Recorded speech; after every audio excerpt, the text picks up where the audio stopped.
Hey there, and welcome back to the Lifestyle School podcast.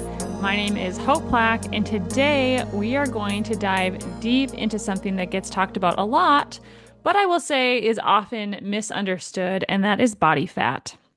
So, now, if you've ever felt frustrated with your body composition, confused about how fat works, or wonder why it seems so easy to store fat but so hard to burn, I want you to know you're not alone. Today, we're unpacking it all: what body fat actually is, how it's created, regulated, and stored, and of course, the good, the bad, and the ugly when it comes to fat and metabolism. So, if you're ready to understand your body on a whole new level, I want you to grab a cup of coffee, maybe lace up your walking shoes, or just get comfortable because this is going to be a good one. But before we dive in, let me make something very clear. This podcast is for educational purposes only. I am not a doctor, and this is not medical advice.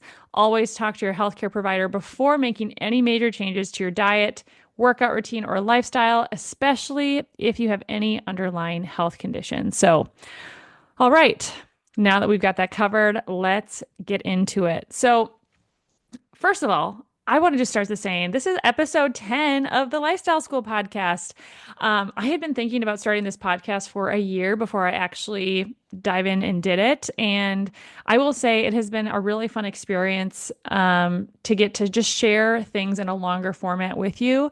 If there are topics that you're really curious about, if you have episode ideas or just questions that you want answered, email me at hopecoaching@gmail.com. I would love to hear from you. I'd love to answer your questions within these podcasts because at the end of the day, the podcast is for you. I want to empower you to go forth and have the tools in your tool belt to really change your lifestyle, to change your health, to lose stubborn body fat, and to just feel your absolute best. So, this podcast is about you. It's for you. I love doing it because I feel like I also get a lot out of it. But if you have thoughts, ideas, reach out to me on Instagram at Hope Platt Coaching or shoot me an email. Like I said, I would absolutely love to hear from you. So let's get into today's topic. We're talking about the good, the bad, the ugly, how to optimize our body fat. And I think really we need to start as, what even is body fat? Because I think,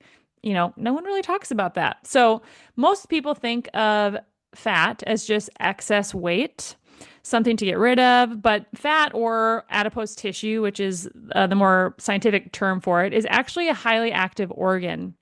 It's not just sitting there doing nothing on our body. It's actually storing energy, it's regulating our hormones, it's insulating our body, and it's even influencing our immune system.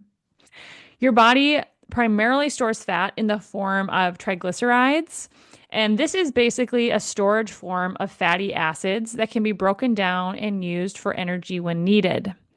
And here's something that might surprise you. Fat isn't just about weight, actually. It's actually a major player in hormone production, particularly leptin, estrogen, and adiponectin, which regulate hunger, inflammation, and metabolism. So, it's something that we need to pay attention to. It's so much more than just about how we look and our weight loss. So, fat is not the enemy. However, you know, as with anything, too much of it or the wrong kind can cause some serious problems. And that's what we're going to get in today. So, how does fat actually get stored in the first place, right? So, every time we eat, our body has a decision to make. And this is something I have talked about extensively in the past. I talk about in my emails every week. I talk about on my Instagram channel, my Facebook. Every time we eat, our body has a decision to make. Do we use this food as energy now in this moment, or do we store it for later? And if you've been hanging around at all, you know this decision is heavily influenced by our insulin, which is a hormone produced by our pancreas, and it is our body's primary fat storage hormone. So let's break it down. When we eat carbs, they're broken down into glucose or sugar. If your body doesn't need that glucose for energy right now, insulin steps in and stores that excess sugar as fat. When you eat fat, it gets broken down into fatty acids, and if there's extra, guess what? It's also stored as fat.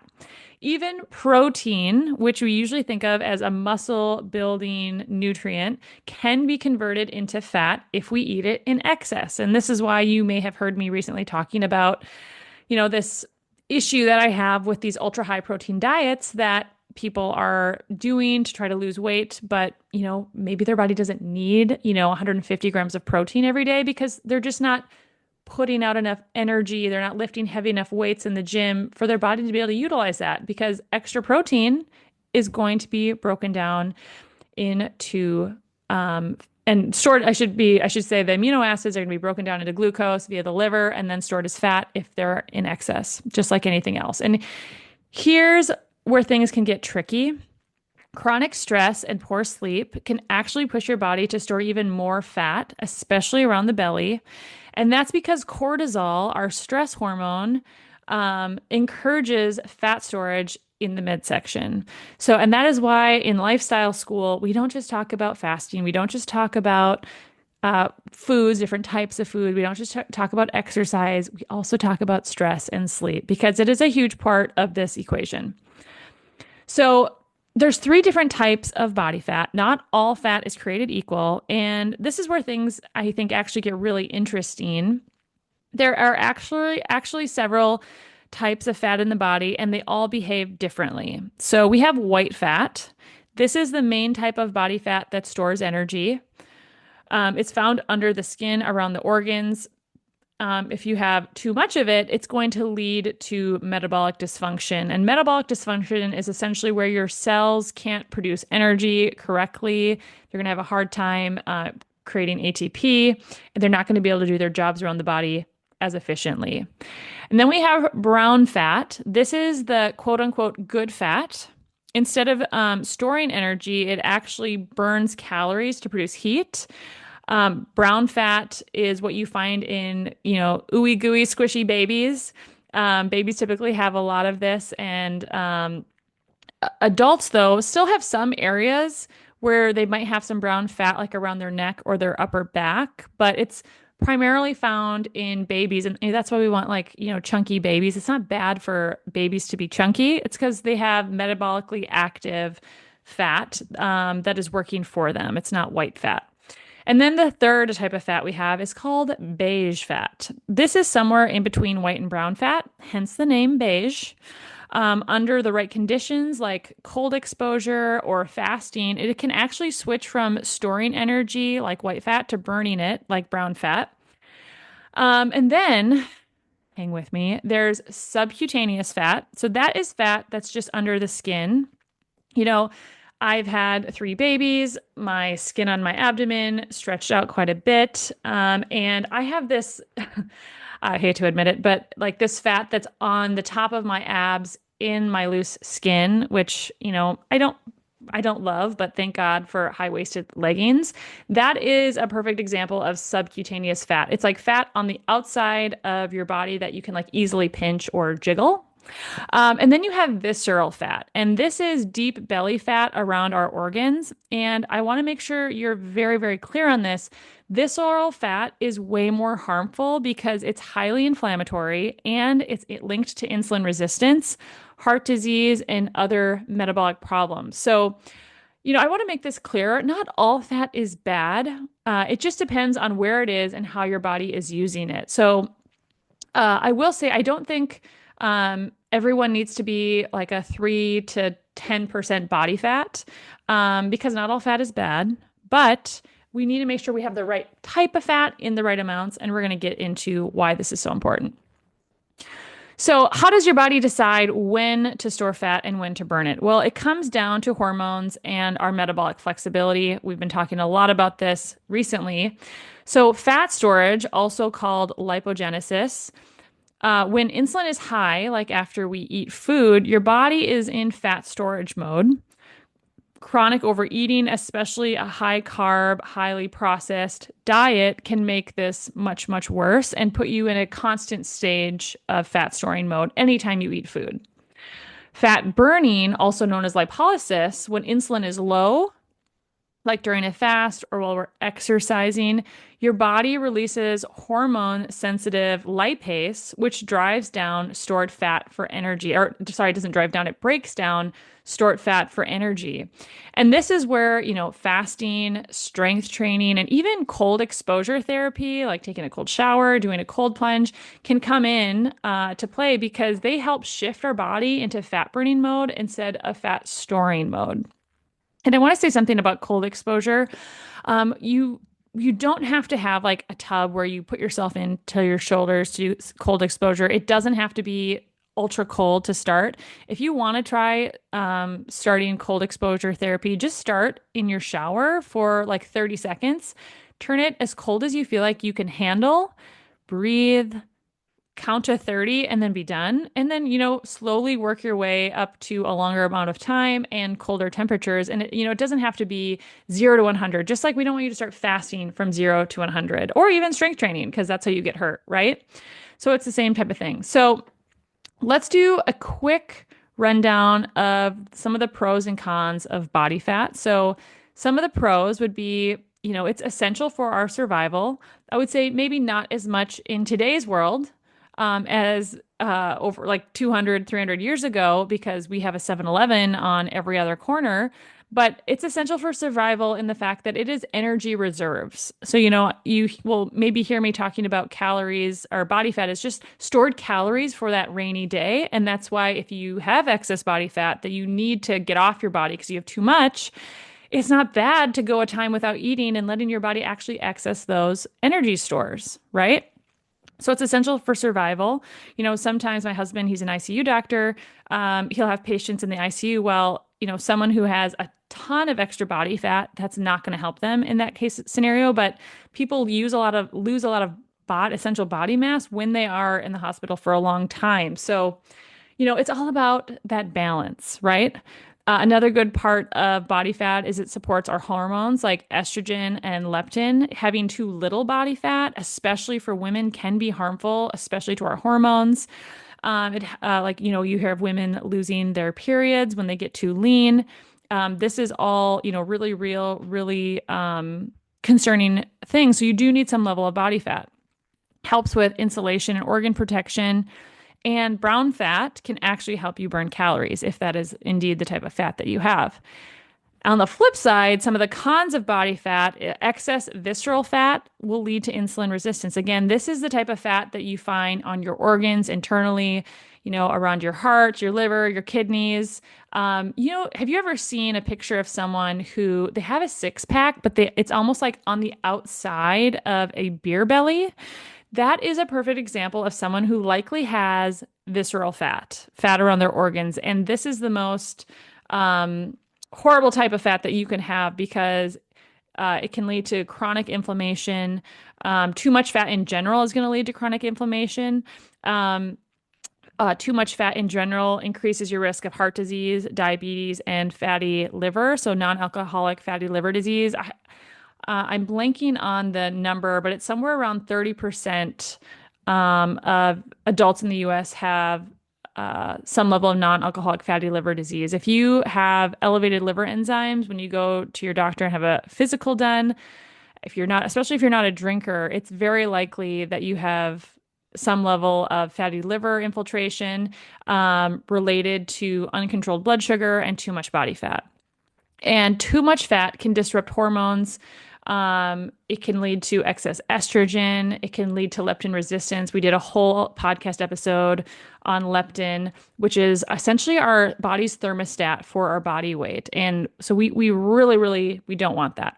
So the goal isn't zero body fat. Like I said, it's about having healthy body fat. And, when our body fat is well regulated and metabolically active, all things are good. But unfortunately, most of us don't find ourselves in that space.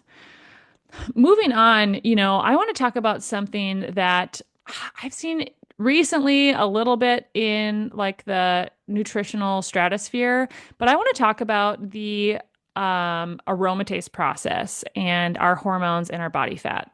So now that we've talked about body fat and how it's stored, the different types, let's talk about how to optimize fat burning and then this topic of aromatase because the connection between body fat and our sex hormones, specifically how excess fat can increase estrogen levels through a process called aromatase, is really important. This is, I mean, a huge deal because it directly impacts hormonal balance, metabolism, weight gain, and even our overall health, both as men and women.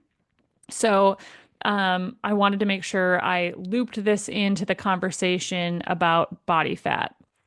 So, first of all, what is aromatase? So, aromatase is an enzyme that converts testosterone, which is our male sex hormone, into estrogen, and um, which is a female hormone. So it's essentially converting our male hormone to a female hormone, testosterone to estrogen, and it's found in various tissues throughout the body.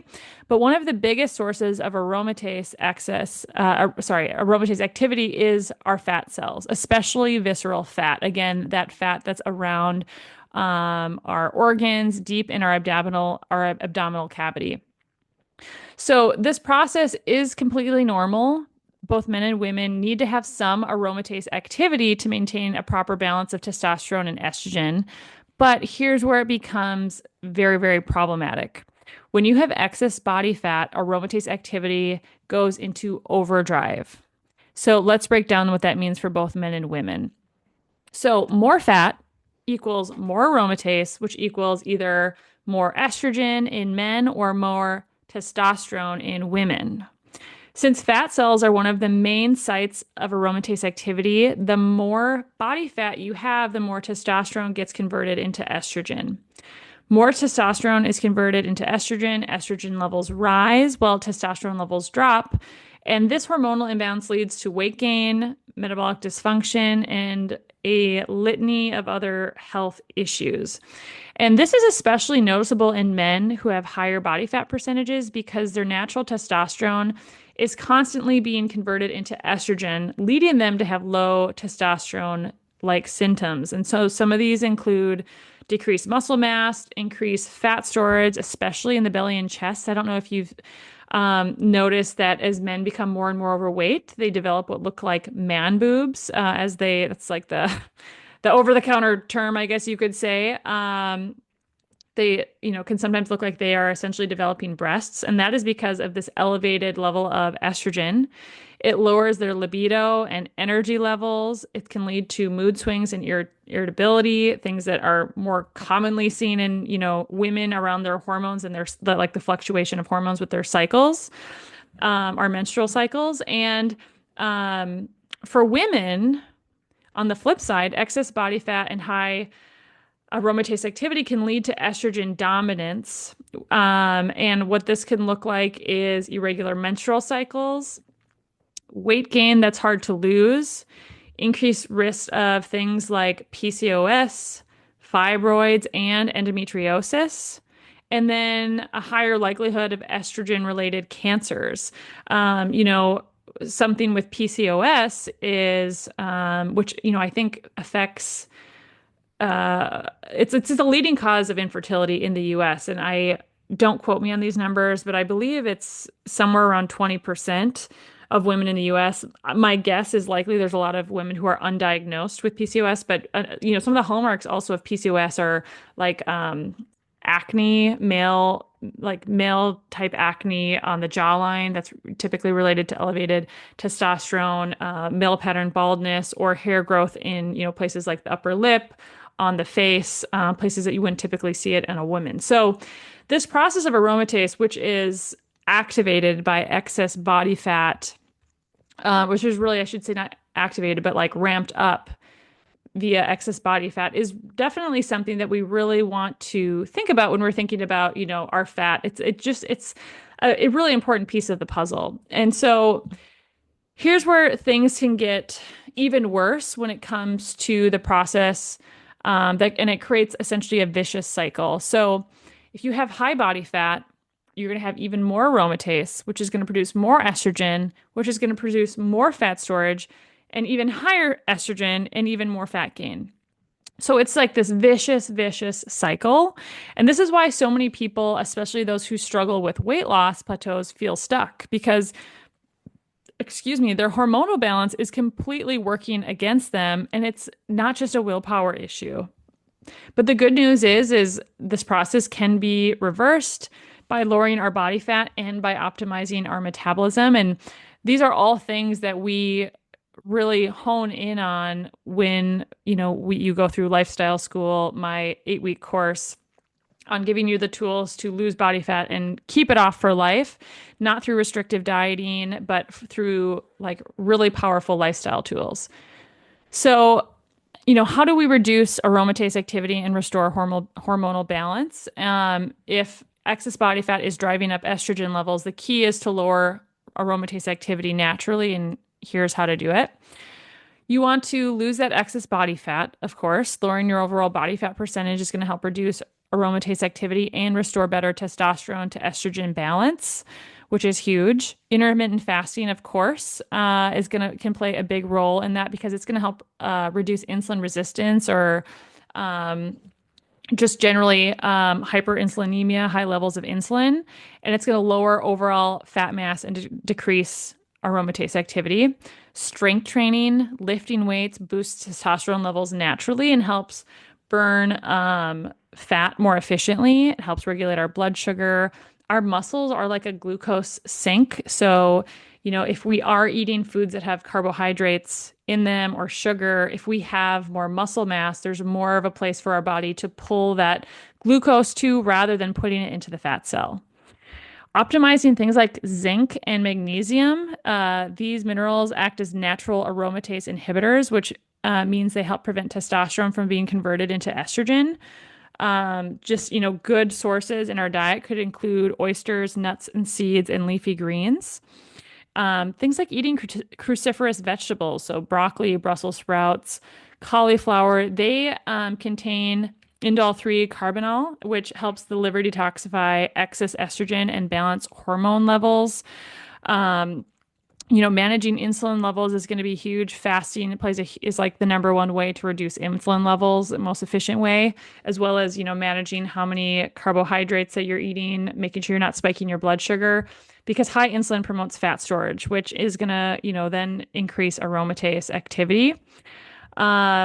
Limiting alcohol. Alcohol raises estrogen levels and it inhibits testosterone production. So if you're trying to raise your testosterone levels, if you feel like you are in an estrogen dominant state, you're like, why are you drinking alcohol? Really, is the point I'm trying to make there. And then, things like cold therapy, ice baths, cold showers, cryotherapy, all of these things can boost testosterone, improve metabolism, and help regulate our fat stores. So, to sum up everything we've talked about today, fat isn't the enemy, but unregulated excess fat storage can lead to serious metabolic problems. And the key here that I really want you to take away is that optimizing your fat stores, improving your metabolic health, and making your body more flexible in how it burns energy is really the key. And that's exactly what we focus on inside of my course, Lifestyle School. And, I just want to invite you, if you're ready to take control of your health, improve your metabolic flexibility, and feel confident again in your body, check out my website, www.hopeplattcoaching.com. There's a bunch of details on there, or send me a message. I'd love to talk to you. I am still taking on one-on-one clients for like an 8-week personalized coaching program with Lifestyle School. If that interests you, I'd love to talk to you more about that. And I want to say this is episode 10, which is absolutely wild to me. If you found this episode helpful, I would be honored if you'd share it with a friend, if you'd leave me a 5-star review and subscribe to my channel. That helps future people find my podcast and helps me get hopefully the word out to other people so that, people can really get off the diet treadmill and start making better informed decisions around their nutrition, around their eating and lifestyle habits, and their health. So I want to just say again, thank you so much for hanging out with me today. Go take care of yourself, and we'll see you next time on the Lifestyle School podcast.